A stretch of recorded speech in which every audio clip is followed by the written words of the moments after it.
Bom, vamos lá? Bom dia a todos que estão presentes.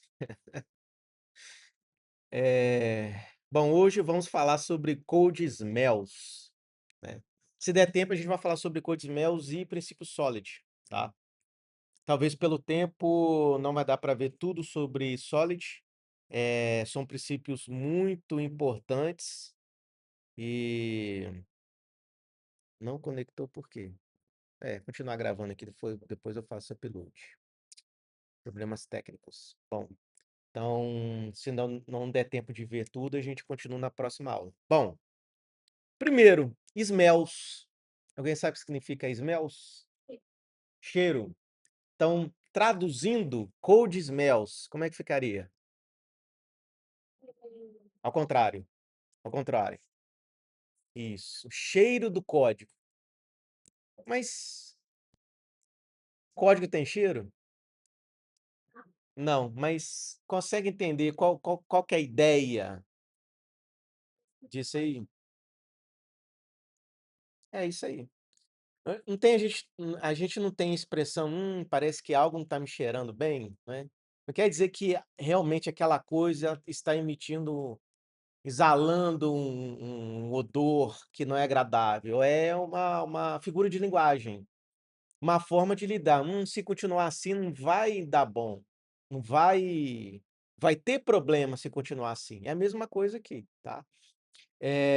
Então a ideia de cold smells é identificar códigos, né, implementações que futuramente podem ocasionar problemas de diversas, natureza, beleza?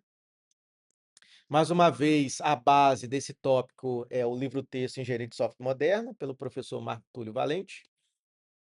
Então, começando aí pela teoria de cold smells, né? Então, como eu já falei para vocês, tá escrito no slide, a ideia de cold smells é indicar sinais de que o código apresenta algum tipo de problema, não problema resultando já em uma falha, mas um código que apresenta uma dificuldade de realizar manutenções ou difícil de entender, modificar até testar esse código. Então é um código que apresenta algum tipo de problema, certo? Ah, e identificando esse cenário problemático, o que a gente precisa fazer é melhorar esse código, perfeito? E aí na literatura, existe uma gama de code smells já identificados, já bastante conhecidos na literatura. E aqui eu trouxe para vocês o que está exatamente no livro-texto, né. Esse livro-texto, ele não definiu esses code smells, esse code smell já está definido, se não me falha a memória, também no livro, Clean Code, eu não me lembro aqui exatamente. Eu tenho até o livro lá em casa, eu comprei o livro. Aqui o autor trouxe alguns e eu trouxe também os mesmos que ele colocou lá no livro, até para facilitar a consulta de vocês. Obviamente, aqui no slide não tem todo o conteúdo, é só o trecho de código para a gente entender como é que é a ideia, tá? Eu tenho uma aula aqui, acho que na semana que vem ou na próxima, eu separei uma aula só para atividade, e aí eu vou colocar alguns atividades, revisando todo o conteúdo, inclusive também vocês analisarem o repositório e tentar identificar, botar na prática, né? Vocês fazendo um pouquinho da prática do que só ficar tendo esse conteúdo teórico, né? Essa exposição de conteúdo e talvez só na leitura, né? Então, propor para vocês uma atividade prática em uma aula seguinte, ok? Então vamos lá. Vou apresentar para vocês alguns destes code smells já conhecidos. Bom, o primeiro aí, o código duplicado, certo? Então, qual que é o objetivo? Detectar a lógica repetida que exige manutenção em vários pontos. Então, acho que já ficou autoexplicativo, né? Então, se você identificar que você tem trechos de código, o mesmo trecho de código que está repetido várias vezes no seu sistema, você concentra em um lugar só e você faz a chamada desse trecho, né, nos mais variados, locais do seu sistema. Então antes aqui, obviamente, né, pelo tamanho e para facilitar o entendimento, apresento para vocês um exemplo reduzido, né. Então aqui antes eu tenho uma classe pedido, o método total, loja, aqui total site, aí aqui optou-se por fazer o quê? Ah, destrinchar melhor como é que ficaria a chamada, de cada como é que eu posso falar? De cada função, uma função mais separada. Então optou-se por, ao invés de ficar duplicando, tá vendo? Essa linha aqui, ó, tá vendo? Duplicou essa linha, valor menos valor, que calcula a porcentagem, já aplica o desconto, né, no valor total. Então, ao invés de repetir essa linha aqui, criou-se só um método para aplicar o desconto, e aí quando precisar de executar este comando aqui, consegue ver, né? Eu só faço a chamada, certo? Só que vocês podem perguntar: "Poxa, mas você criou um método que está chamando só o método". É só um exemplo, tá? Só um exemplo para vocês entenderem, ok? Então, para fazer mais sentido, no sistema real, né, os métodos aqui terão mais linhas e aí quando você precisar, você chama o método, né. E não tem problema nenhum de você criar isso aqui, se de dependendo do seu contexto, se for a melhor maneira, não tem nenhum problema de você aplicar isso, ok? Então vocês podem ver, pessoal, que é meio óbvio. É um catálogo, tem os nomes, mas é coisas óbvias. Então, já teve uma análise, de problemas recorrentes de manutenção que podem ocasionar falhas, então criou esse catálogo. Então, ao invés de vocês gastarem tempo de ficar, buscando o que que pode ser melhorado, né, então já tem esse catálogo para vocês terem noção e já ter uma ideia. Isso até ajuda ter esse contato sem ter muita experiência, até ajuda na hora que você for implementar, você já sabendo o que pode ocasionar de problema, você já implementa já com a solução feita, certo? Então, até nisso ajuda um pouco, beleza? Método longo, objetivo: identificar métodos que concentram etapas demais e dificultam a compreensão.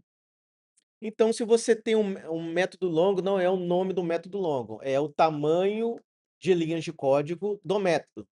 Então, se você identificar que no seu método você tem várias etapas que podem ser segmentadas, esses trechos podem virar outros métodos, faça isso, ok? A leitura, olha só, não precisa nem tentar entender. Olha só como é que a leitura é mais fluida. Do lado esquerdo, você lê o código e tenta entender. À direita, você lê o método e só pelo nome do método você entende o que que está sendo feito. Certo?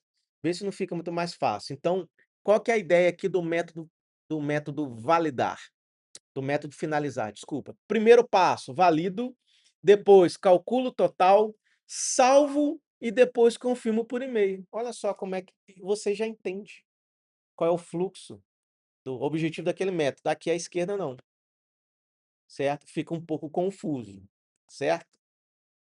Ok? Tranquilo, né? Outro code smell. Large class ou classe grande, reconhecer classes com responsabilidades numerosas e pouco coesas, ou seja, você vai ter uma classe que ele tem uma implementação que foge da responsabilidade daquela classe. Qual é na segunda ontem? Ontem foi quarta, né? Acho que foi ontem que eu comentei isso na disciplina de DO. a gente estava implementando ali um exemplo de classe de carro. E aí eu perguntei, faço sugestões de métodos. Alguém falou o quê? Comprar?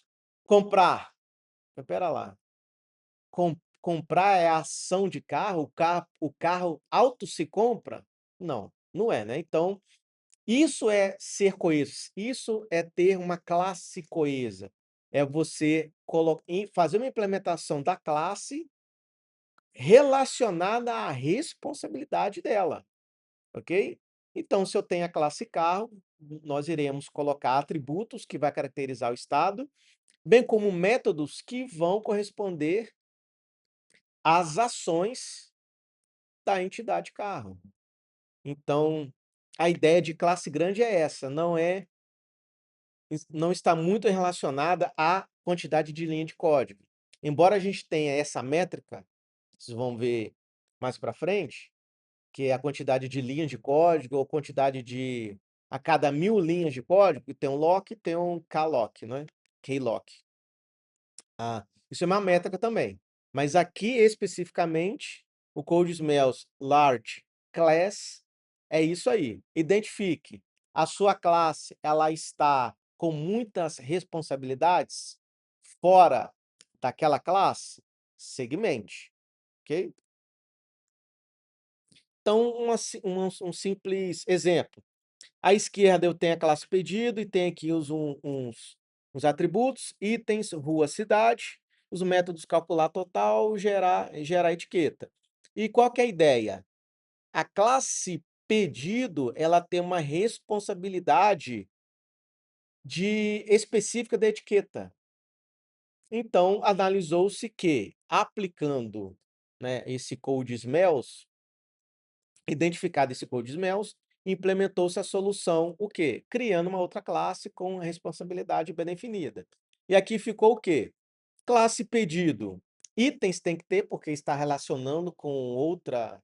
Vai ter uma lista de objetos do tipo item, não é?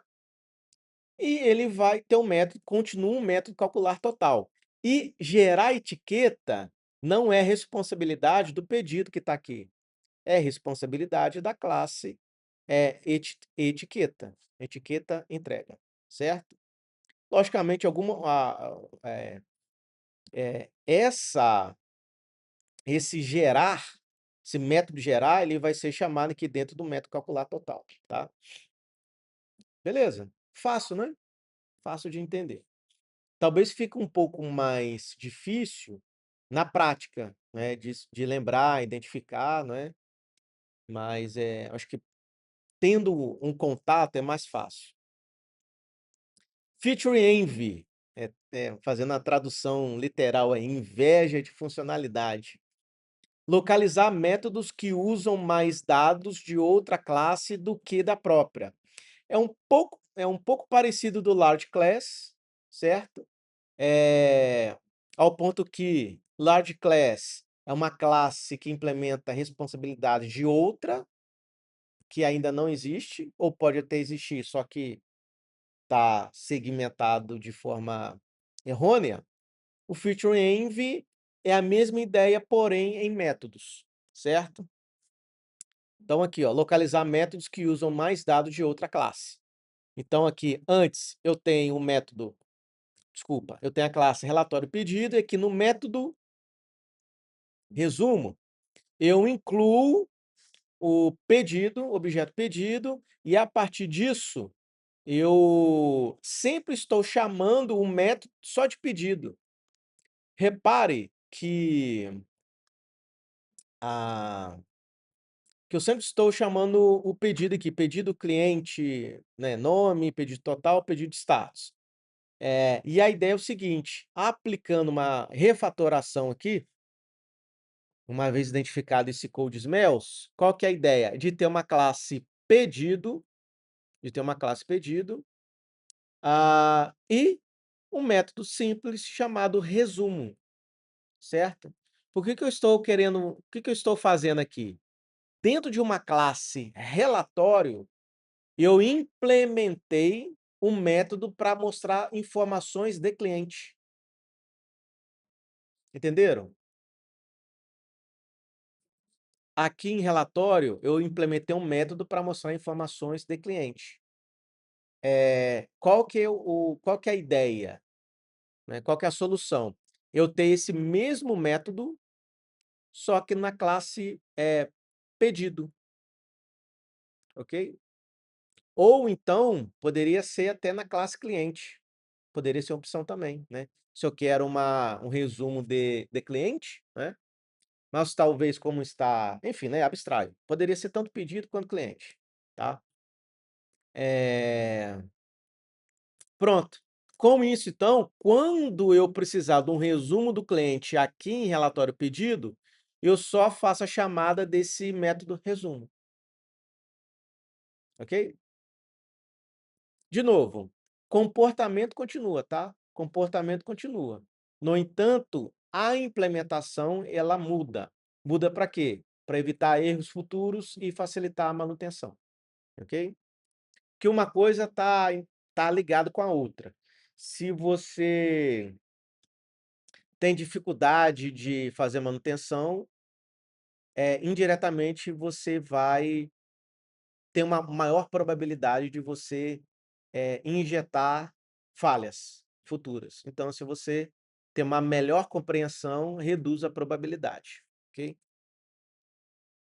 Continuando.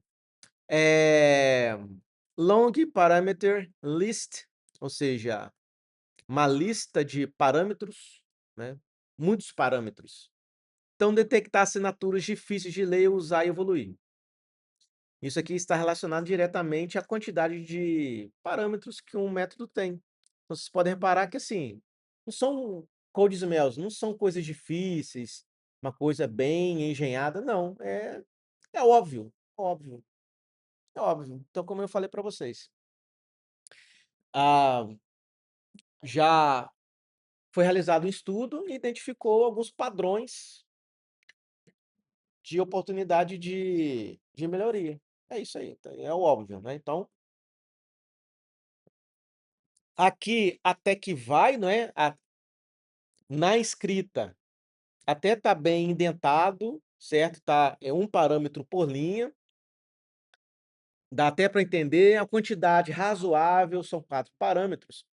Só que na prática, né, que poderia até justificar e remeter a algo mais concreto, é de ter, imagine, 15 parâmetros aqui dentro desse método e tudo numa linha só.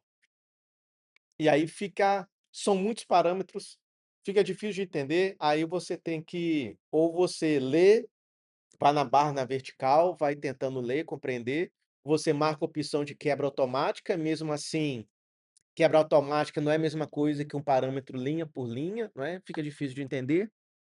E, além disso, além dessas condições, se não tiver ainda comentários, aí que fica mais difícil, né? Ah, e aí qual que é a ideia? Não existe um gabarito também, tá, pessoal? Tem alguns codesmels aqui que não tem um gabarito. Este exemplo aqui é uma novidade, até então eu não sabia também, eu aprendi. Tem essa novo recurso do Java que é utilizar o record, além de class. O que que o record faz? É um atalho para criar o get set dos atributos, né? Então já é um recurso que eu também não sabia, né?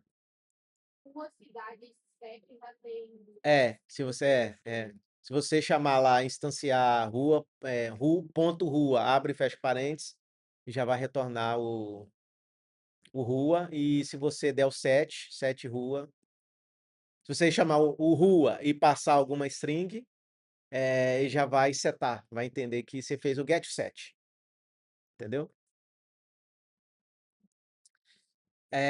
Então, assim, isso aqui é uma solução, uma forma de tentar de não ter o método cadastrar com muitos parâmetros, certo? E aí, na hora de eu chamar o método cadastrar, qual que é a ideia aqui? Indiferente se eu utilizei o record ou class, qual que foi a ideia? Ora, se para eu cadastrar endereço e eu tenho no mínimo aqui 3 parâmetros, eu crio uma classe, crio esse objeto, não é? E na hora de eu passar essas informações em cadastrar, eu passo só o objeto. Aí, de 3 eu passo para um parâmetro. Essa foi a jogada, entendeu? A jogada foi essa. Então, assim, não tem um gabarito, você tem que analisar a estratégia. Uma das é o quê?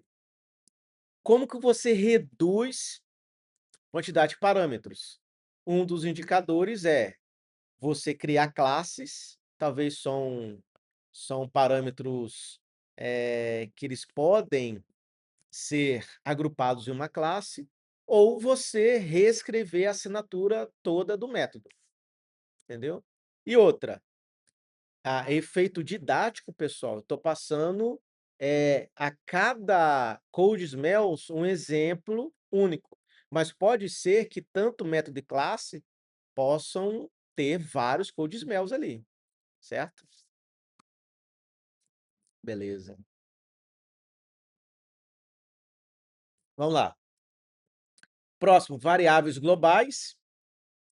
Objetivo, expor dependências ocultas que qualquer parte do programa pode alterar. Então, qual é a ideia? Você restringir o acesso às informações às entidades que vão necessitar de ter esse acesso. É isso que eu quero dizer, tá? É isso. Então, se você tem um atributo aqui, o de desconto, em que todo mundo, qualquer entidade vai ter acesso a ela, você restringe esse acesso, tá? Isso que quer dizer aqui nas variáveis globais. Pode utilizar essas variáveis globais, mas você tem que ter um certo cuidado para você utilizar, essa variável global. Deixa eu ver aqui.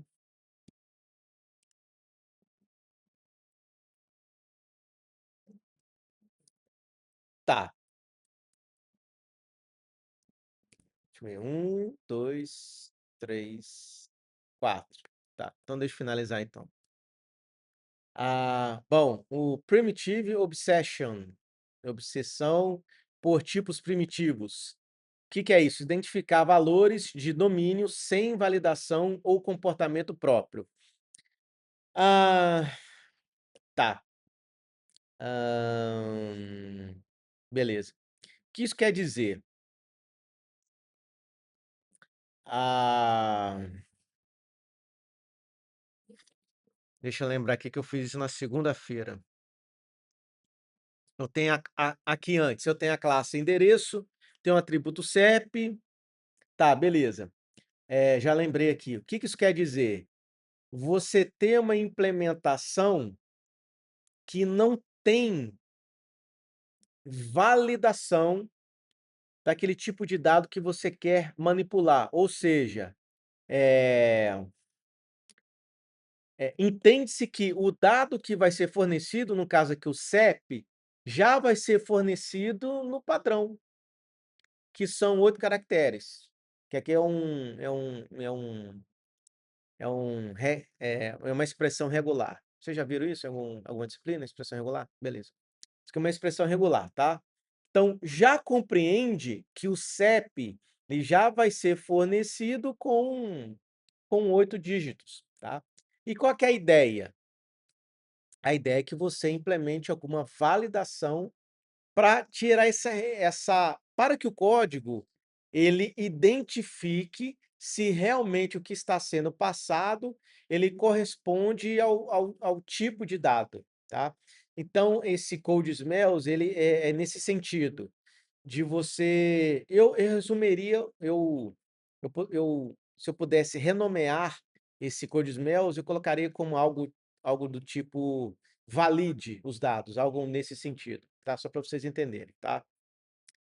Então eu colocaria nesse sentido. Então, ao invés de você esperar que o dado já venha pronto, você implemente algum tipo de validação, no dado que o seu programa ele vai manipular, beleza? E um dos indícios dessa validação é utilizar as exceções.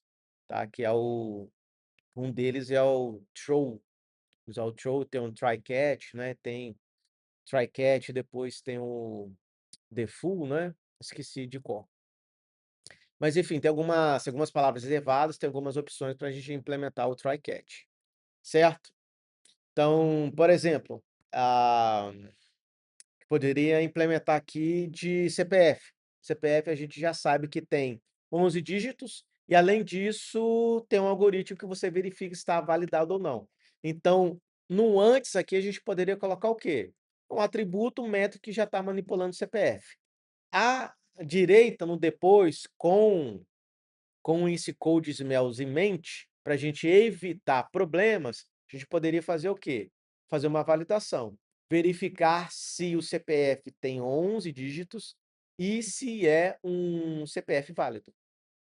Então, um outro exemplo de primitive obsession seria isso aí, ok?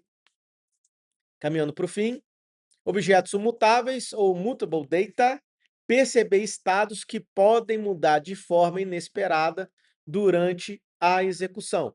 Então, antes aqui eu tenho a classe saldo, tenho um atributo aqui valor e depois o método adicionar. O método adicionar recebe o parâmetro uma quantia qualquer.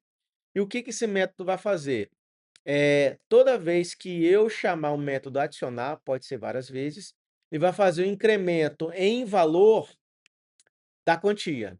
Então, isso aqui é o valor, recebe o valor mais quantia, ok? E qual que é a ideia aqui? Ah, deixa eu lembrar aqui, que com essa implementação a gente não mude o saldo, tá? A gente não mude. Espera lá, calma aí que eu esqueci. Não mude o valor total. Calma aí, deixa eu ler aqui para eu lembrar de novo. Vamos lá. Classe final, beleza, valor final, saldo, vamos lá, tá. Construtor, valor, valor. Beleza, beleza. É isso aí. Então, ao invés, é exatamente isso aí. Então, ao invés, o macete está aqui, ó. Ao invés de fazer incremento, o que seria errado, eu faço o quê? Quando eu definir o saldo, eu já defino o valor final. E aí são dois recursos de implementação que foi utilizado aqui. Um foi a palavra reservada final, porque a gente vai instanciar só um objeto do tipo saldo, e na implementação também. A implementação também estava errada, tá? Então, são duas coisas. Você poderia só implementar a classe sem o final, e o que está errado é a implementação, tá? O que está errado é a implementação, ok? Então, de novo, o que a gente implementou como solução é um problema de domínio mesmo. Então, quando você vai calcular o saldo, se você alterar, você não pode incrementar. Você tem que substituir a modificação feita. Essa é a lógica, ok? Essa é a lógica, beleza? Eu vou ter que melhorar esse slide na próxima, colocar alguns comentários até para eu lembrar. Vamos lá. Eu acho que não, o antepenúltimo aqui, o classe de dados, encontrar estruturas sem comportamento que espalham regras pelo sistema. Ah, encontrar estruturas sem comportamento que espalham regras pelo sistema.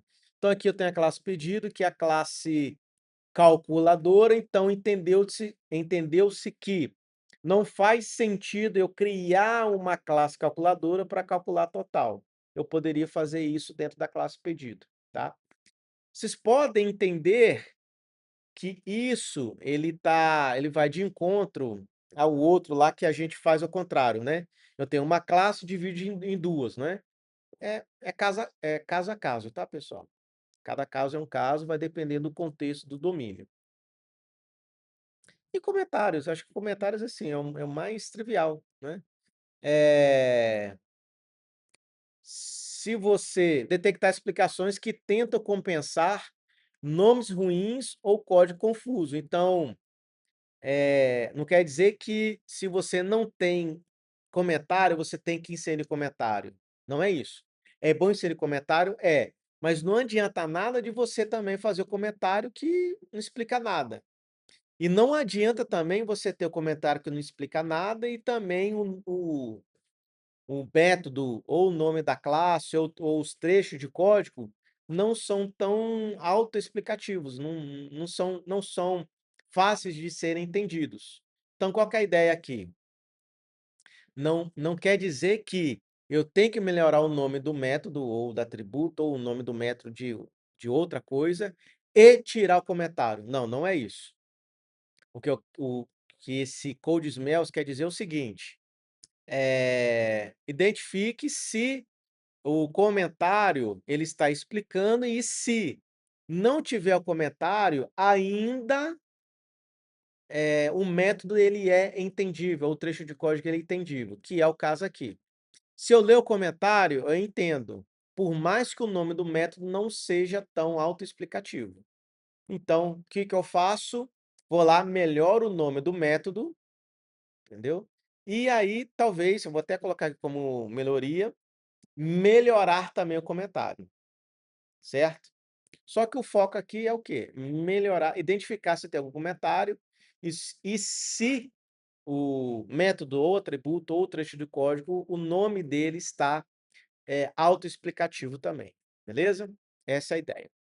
Tranquilo? Beleza? Ah, é isso aí.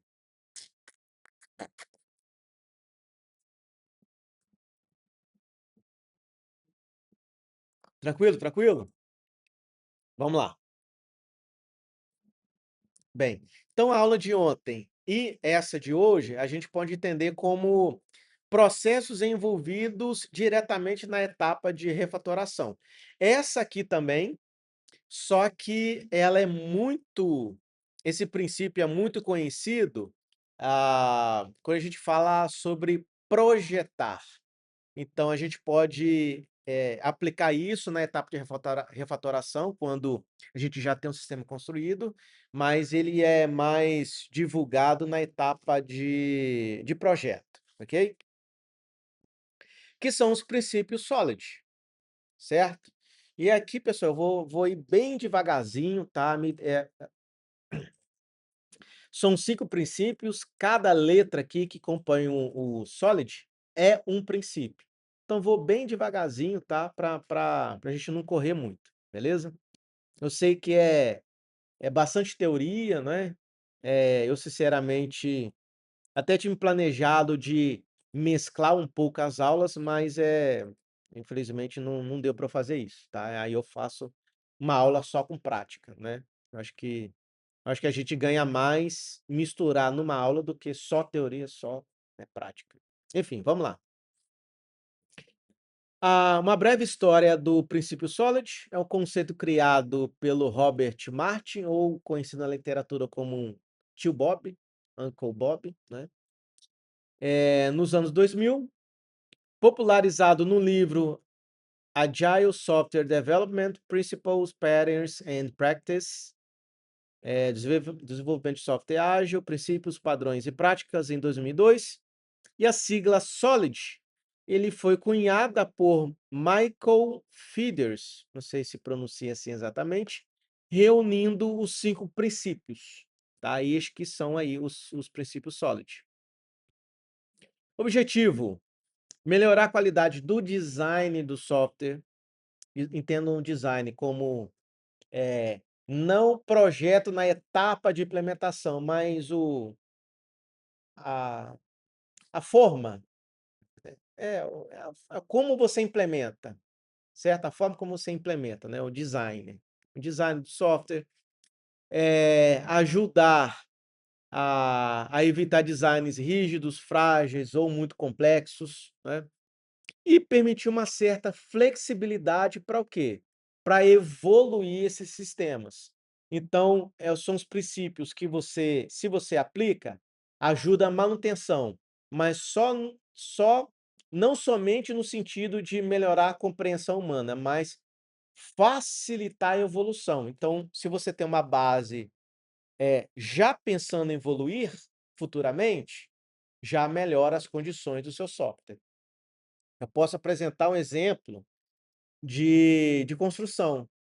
Na hora que você fizer a fundação lá da sua casa, você fizer as suas fundações já prevendo que ela pode comportar uma edificação até 4 andares, né, por mais que você tenha orçamento só para um andar, a fundação ela já está pronta. Então, se você optar futuramente, né, a uma construção com mais 3 pavimentos, a sua fundação já está pronta. É essa a ideia do Solid. Você já fazendo o design, as suas evoluções vão ser suas evoluções serão mais fáceis, ok? Bom, eu trago para vocês aí o que são os princípios Solid. Cada letra é um princípio, ok? Então, S, eu fiz questão de colocar o termo em inglês e a tradução para vocês entenderem por que o Solid vem do inglês, né? Então, S vem de Single Responsibility Principle, ou princípio da responsabilidade única. O O vem de Open Closed Principle, ou seja, o princípio aberto-fechado. L vem de Liskov Substitution Principle, traduzindo princípio de substituição de Liskov. O I, Interface Segregation Principle, princípio da segregação de interface. E o D, Dependence Inversion Principle, princípio da inversão de dependência. Assim, então, definindo o princípio Solid. Então, cada letrinha aqui é um princípio, ok? E aí eu começo a apresentar para vocês cada princípio, tá? Hoje aqui eu vou focar mais no S, tá? Só para a gente ter um gostinho aí. Vamos lá. O que é responsabilidade única? Só da palavra, acho que já dá para a gente tentar ter uma noção de alguma coisa, tendo em vista aqui o Code Smells, né? Vocês lembrarem. O que é responsabilidade única? É você ter a sua classe, as suas entidades, sua implementação com responsabilidade bem definida. Então, se eu tenho um método somar, que só some. Se eu tenho uma classe cliente, que só tenha atributos e métodos relacionados a cliente. É só isso. Entendeu? É só isso. Então, qual é o objetivo do S, que é o Single Responsibility? É ter uma classe com, com única responsabilidade ou motivo para mudar. Ou seja, você ter uma classe mais coesa, ok? E qual o problema que ela resolve, né? Destrinchar um pouquinho mais o que seria cada um desses princípios. Ela evita que classes tenham múltiplas responsabilidades, o que aumenta complexidade, dificulta a manutenção e evolução do código, tá? Vamos lá, para deixar mais claro ainda. Eu posso ter uma classe que tem diversas funcionalidades? Posso. Vai deixar de funcionar? Não vai. Vai atender? Talvez o usuário final? Vai. Só que é como a gente está numa formação de ser um engenheiro de software, então entende-se que nós teremos contato com sistemas complexos. Sei lá, imagina aí sei lá, sei